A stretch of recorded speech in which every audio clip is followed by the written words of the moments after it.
This episode is brought to you by LifeLock. Between two-factor authentication, strong passwords, and a VPN, you try to be in control of how your info is protected. But many other places also have it, and they might not be as careful. That's why LifeLock monitors hundreds of millions of data points a second for threats. If your identity is stolen, they'll fix it, guaranteed, or your money back. Save up to 40% your first year. Visit LifeLock.com/podcast for 40% off. Terms apply. If you went on a road trip and you didn't stop for a Big Mac or drop a crispy fry between the car seats or use your McDonald's bag as a placemat, then that wasn't a road trip. It was just a really long drive. Ba-da-ba-ba-ba. At participating McDonald's. Hey, business owners, we know you know the importance of maximizing every dollar. With the Delta SkyMiles Reserve Business American Express card, you can make your expenses work just as hard as you. From afternoon coffee runs to stocking office supplies and even team dinners, you can earn miles on all your business expenses. Plus, you can earn 110,000 bonus miles for a limited time through July 16th. The Delta SkyMiles Reserve Business Card. If you travel, you know. Minimum spending requirements and terms apply. Offer ends 7/16/25. Welcome to the HCI family of podcasts. We're your source for personal, professional, and organizational growth and development. We share our own original research, explore industry trends, and interview executives and thought leaders from across the globe.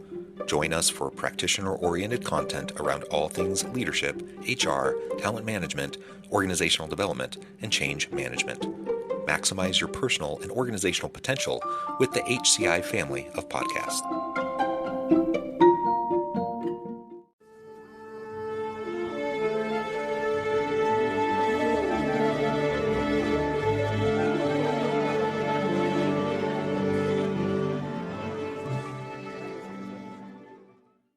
Alan Crone, welcome to the conversation today.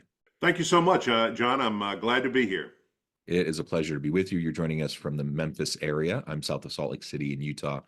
And today we're going to be talking about your recent book, The Law at Work, a legal playbook for executives and professionals. And as we were talking in the pre-interview chat, I think employment law is a sticky thing. It's a hard thing that most managers and leaders have to deal with, and most don't have any training in it. And so they are faced with challenging situations. They don't really know what to do or what they're allowed to do or what they're not allowed to do.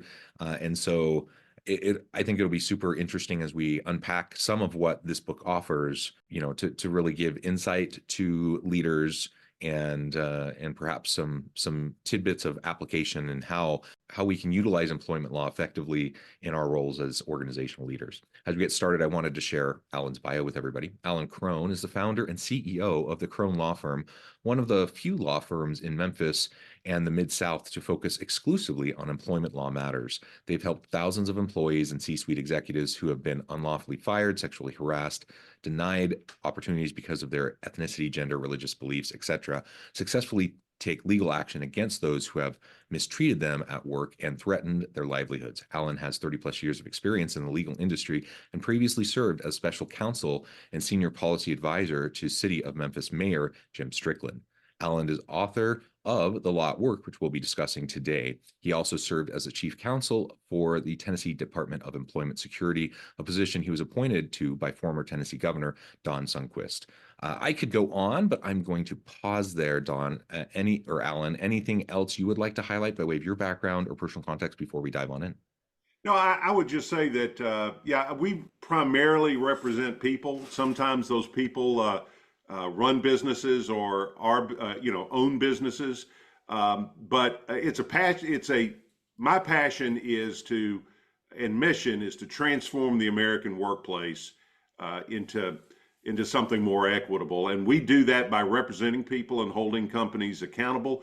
But we also do that by trying to get companies to understand compliance and to understand how to be fair. And so that's what we're about. And I'm glad to help your listeners, whether they have their own employment matter or they're trying to navigate a subordinate's employment situation and discipline and whatnot. So I'm looking forward to having this conversation with you, John. Ryan Reynolds here from Mint Mobile. With the price of just about everything going up, we thought we'd bring our prices down. So to help us, we brought in a reverse auctioneer, which is apparently a thing.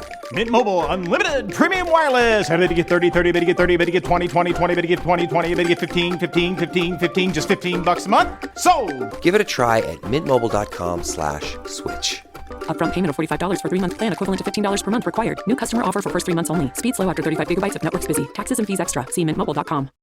This episode is brought to you by Greenlight. Get this. Adults with financial literacy skills have 82% more wealth than those who don't. From swimming lessons to piano classes, us parents invest in so many things to enrich our kids' lives. But are we investing in their future financial success? With Greenlight, you can teach your kids financial literacy skills like earning, saving, and investing. And this investment costs less than that after-school treat. Start prioritizing their financial education and future today with a risk-free trial at greenlight.com/Spotify. Greenlight.com/Spotify. Does it ever feel like you're a marketing professional just speaking into the void?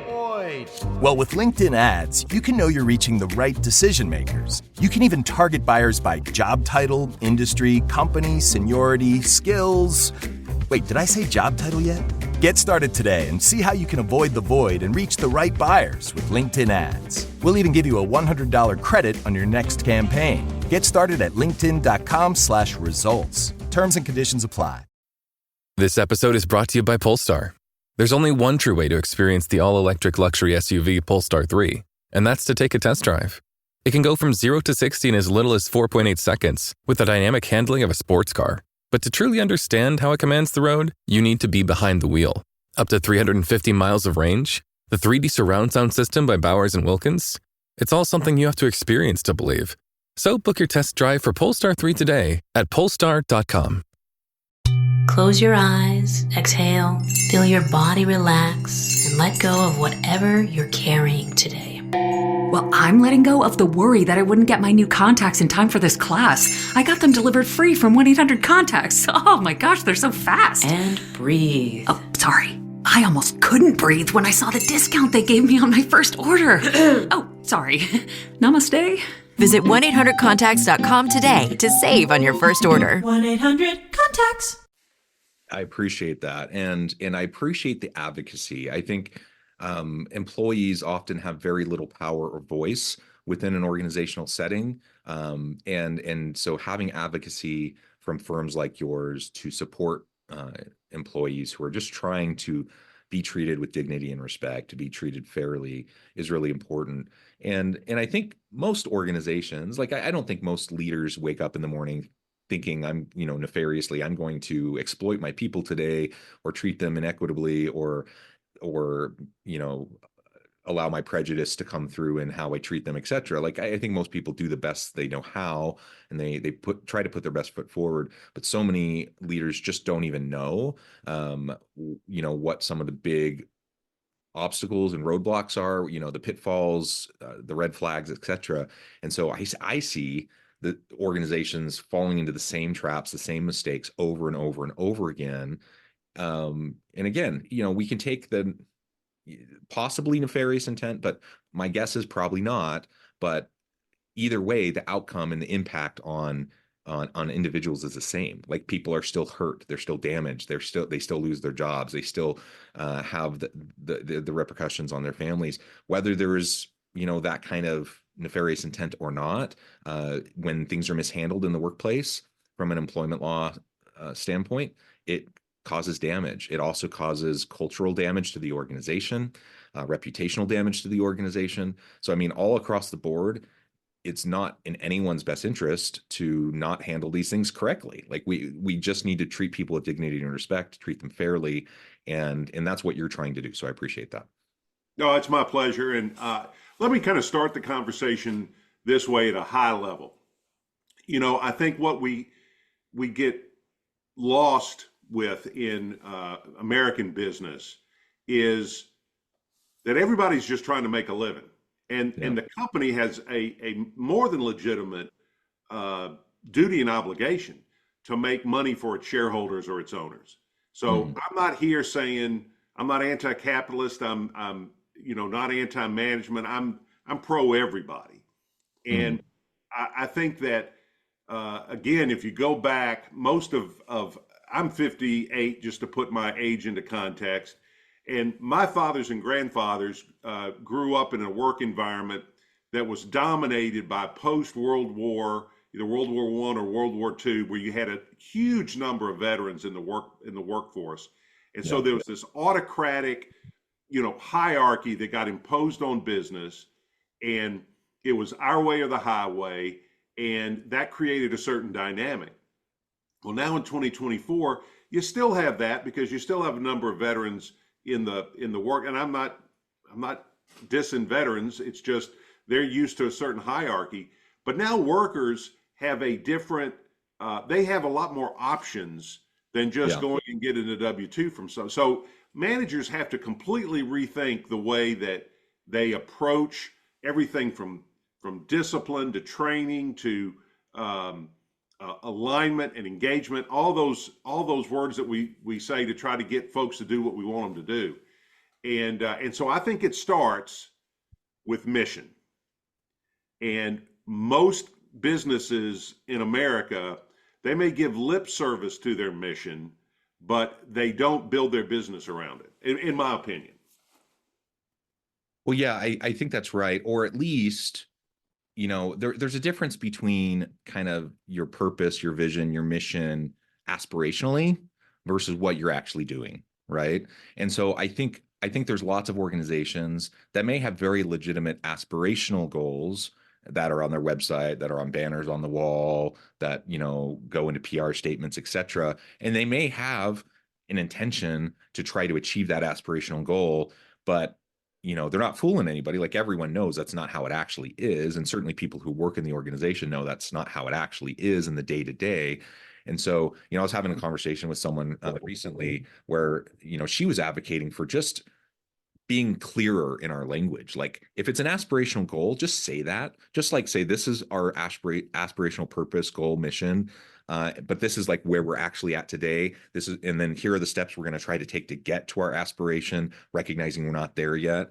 And if you're honest about it, like, I think most people can understand that. Like, they know leaders aren't perfect. They know organizations aren't perfect, but they want to see improvement over time. And they don't want to be gaslit or told that things are a certain way when they are living it day in and day out and can see that it's not that way, right? And so I completely agree. Like, let's have a good, clear mission, purpose. Let's articulate that well. And if it's aspirational, great, shoot for the stars. If you hit the moon, that's still better than nothing. But like, just be clear about it, be transparent about it, and don't gaslight people about it. Yeah, absolutely. Let me put that in the context of employment law and a wrongful termination trial. If you have a culture in your company that is built around a certain mission, and I'm not talking about, I hear what you're saying about aspirational goals, but I'm talking about mission. Our mission is to deliver the best widget possible to the American consumer. And to do that, we have 5 or 6 core values that we strive towards. And so if the only time you deal with those things is, once a year or at orientation, or you've got them on the wall, but your culture, just what you said, it's gaslighting, and your culture has nothing to do with any of that. Yeah, that's going to come through in a trial.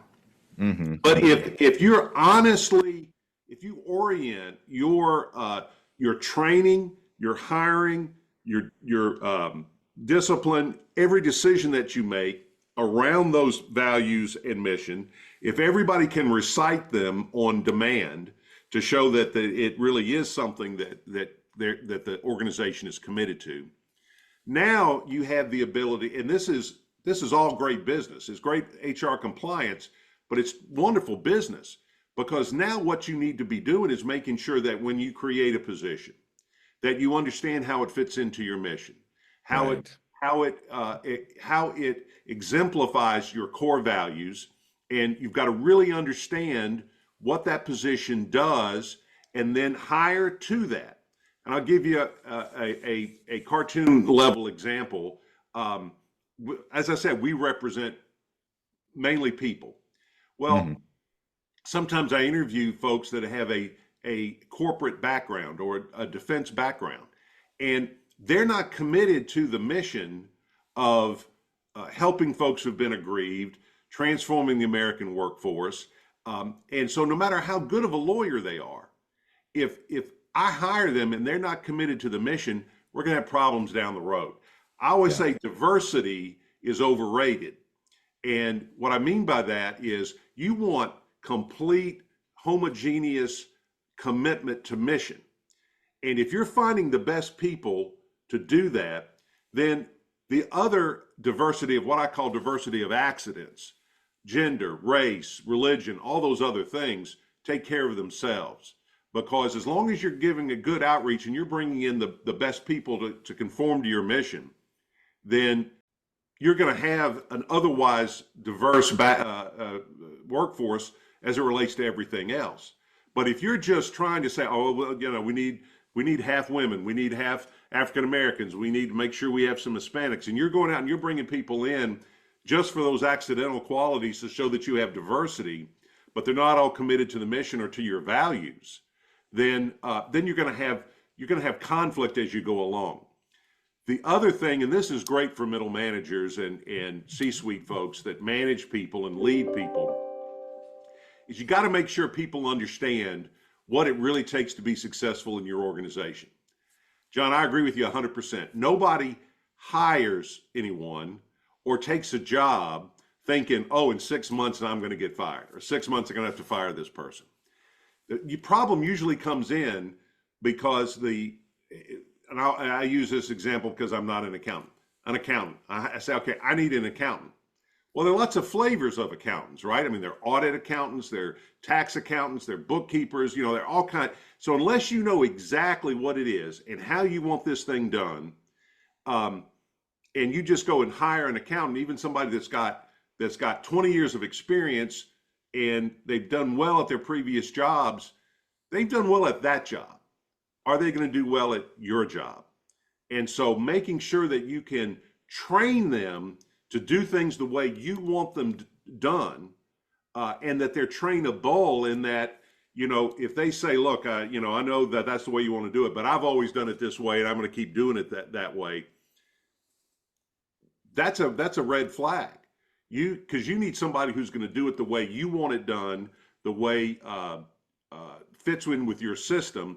And you've got to train people to that. You can't just assume, oh, I got a 20-year accountant, therefore they can read my mind and they're going to deliver me work product just exactly how I like it. You got to communicate those things.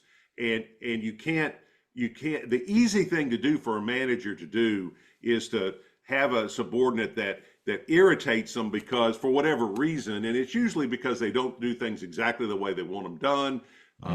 They're not the right, you know, maybe they don't adhere to a core value that the company has.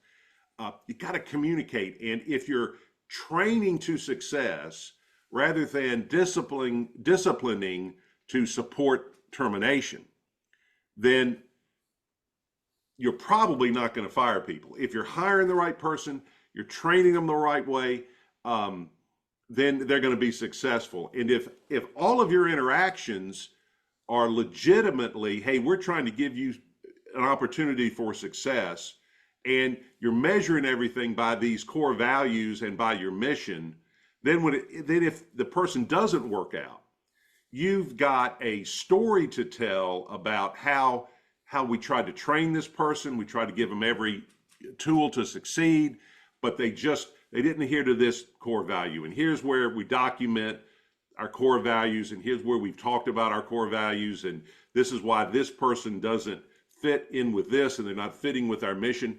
Now you've got a real objective basis to make a termination decision if that's what you need to do, or you've got a big incentive if the person otherwise is qualified, the person is otherwise committed to the mission, to your core values, and there's just a little bit of there's something that needs to be worked on, then that's a person that you need to save, because the time and expense to get that unicorn is so much greater than the time and expense to train them up to the way that you want them to be.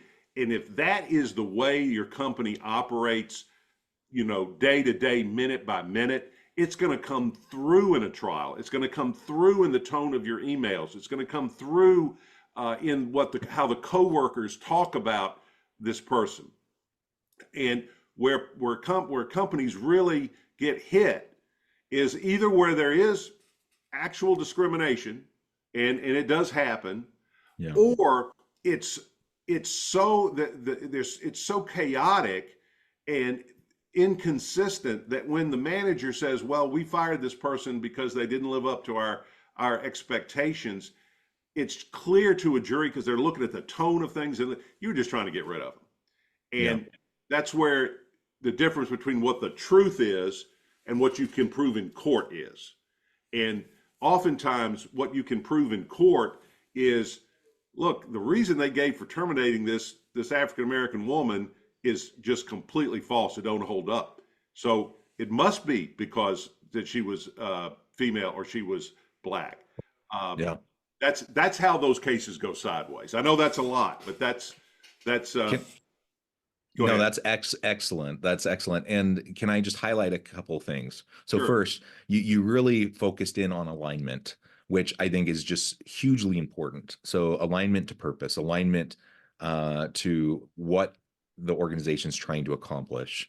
And there's a lot that goes into that alignment. And in the world of organizational research, we talk a lot about person job fit, person organization fit, person culture fit. Like these are all different constructs of alignment, and they're very, very important. And if you want to have a good team that's meshing together well to produce the products and services that the organization produces, to make money, to serve the community, to provide services to consumers, et cetera.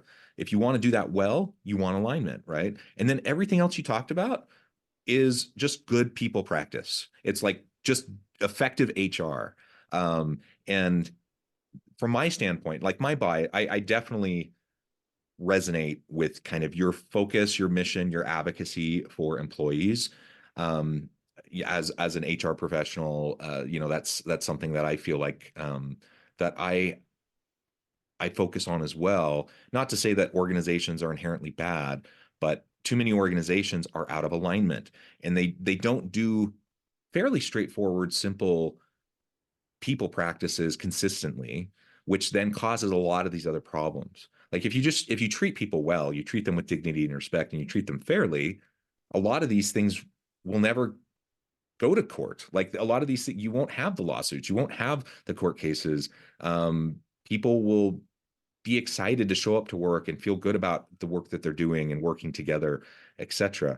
And when there are performance issues, instead of just strictly, like you say, instead of just trying to kind of put in place documentation to justify termination, you're actually looking at performance management in the true sense of performance management, and that is to help develop and improve the performance of the people that you're working with, so that potentially they can, hopefully if there's an issue, it can be corrected. Hopefully the person can grow and they can grow into the role. They can grow into the job that you want them to do. That's what a good leader does. And what I see, and I find it really ironic, is I see a lot of organizations, because they're they become so kind of compliance culture oriented. And there's nothing wrong with compliance, don't get me wrong. Like we need to be compliant with law for sure. But there's a difference between like healthy people-centric culture, commitment-based culture versus compliance-based culture. And from my perspective, when I see a strictly compliance-based culture, I see leaders trying to check boxes so that they can demonstrate, like the legality of their decision. And they're not focusing on people. They're not focusing on what the actual impacts are of the decisions that are being made, or why they're making the decisions that they're making. And that has all sorts of trickle and ripple effects on culture, on like those other elements you were talking about. Like it comes through in emails, it comes through in conversations, it comes through in meetings and water cooler conversations. All of that stuff becomes pervasive, and I see a lot of what I would say are pretty toxic cultures, pretty toxic workplace environments, where I think they really are just trying, ironically, they're trying to like be in compliance and they're trying to protect themselves from employment law litigation, but they're actually, in my view, they're creating a bigger mess, and they're creating more problems for themselves, and they're not solving that much of anything. That's true. And the ironic thing is that we're so, I think the higher you go in management, the more worried you are that what's going on down below is not helpful. In other words, you're worried about, people gold bricking, you're worried about people not doing their job, you're worried about people not doing their job right, all these things. And so, again, you go back to that military mentality. Okay, well, the way we're gonna solve that is we're gonna have a bunch of rules, we're gonna have a bunch of policies and procedures, and like you say, everybody's got to check stuff off their boxes. I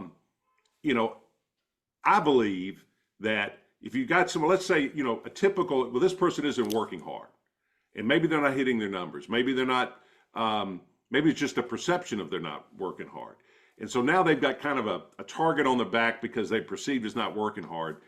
And maybe the problem is they're not committed to the mission. And that if you could get them committed to the mission and see how their role fits into this great thing you're trying to do. We're trying to deliver, we're trying to make people's lives easier by delivering this widget. Well, if they see that larger societal benefit that they're having, then, and they believe in that societal benefit, then you're probably not going to have to motivate or incentivize them to perform well. They're going to want to overperform because they see their value and their worth. I fully believe that motivation and incentive, those are words to get people to do what they don't want to do. And if they already want to do the things you're trying to motivate or incentivize them to do, then you don't have to motivate or incentivize them. They just do it. And that's it. If you're having to worry about, okay, how do I get my managers to care about the TIF reports?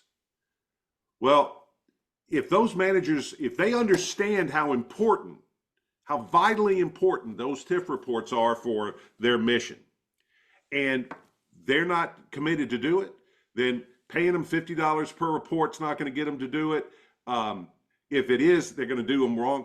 You either need to change those managers.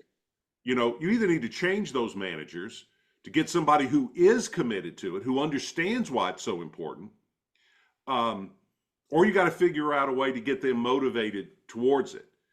And if that's your mindset, I'm telling you, the success your organization will have, whether you're leading a unit, a department, or the whole doggone thing, you'd be surprised how when you get people that are motivated and aligned and engaged, and just treating them nice ain't going to get it. In fact, treating them nicely may work against you, because then a lot of times when we treat people nice, what we really do is we compromise on our non-negotiables. We compromise on our standards.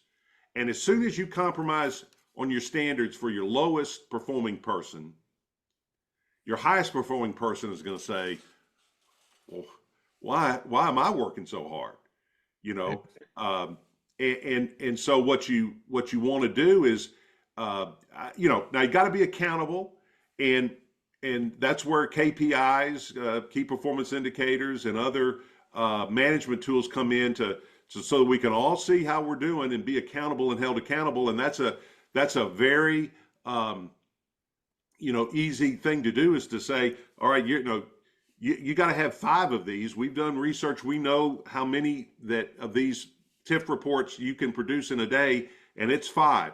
And you're only doing 3.7 a day. What's the issue? And if they don't bring it up, then you got to make a change because they're not committed to it. So I think that we've, as American managers, have to take a lot more time, as you say, dealing with the people issues. Because you pull anybody's P&L, your largest line item is salaries. It's people. You can't, any organization is like a turtle that's on top of a post. It didn't get there by itself. You got to have people to advance your agenda. And if you're not engaged with them, how do you expect them to be engaged with you. Amen to all of that. Alan, this has just been a really great conversation. I note the time, I need to let you go, but before we wrap things up for today, I wanted to give you a chance to share with the audience how they can connect with you, find out more about your work, your team, where they can find your book, and then give us the final word on the topic for today. Sure. Well, I'll start with the last question on the book. The book is you can find that Amazon, all of the online booksellers. Just either look me up, Alan Crone, Crone, or The Law at Work, and you'll find it. As I said, we represent people, and if someone who's listening is having problems at work themselves and they need to be coached, and they don't, they certainly can't go to their lawyers, their company's lawyers, and sometimes they feel a little uncomfortable going to their own HR. We can help you with that. If you're in the middle of trying to make some employment decisions and your company would let you seek an outside ear for that, we're more than happy to help with that. And our website is CroneLawFirmPLC.com, and you can find all about us there, including how to contact us. And my email is acrone@CroneLawFirmPLC.com, and always happy to talk to folks about their situations. Wonderful. Alan, thank you so much. It's been a pleasure. I encourage the audience to reach out, get connected, find out more about what Alan and his team can do for you. Check out the book. And as always, I hope everyone can stay healthy and safe. They can find meaning and purpose at work each and every day. And I hope you all have a great week. Thank you.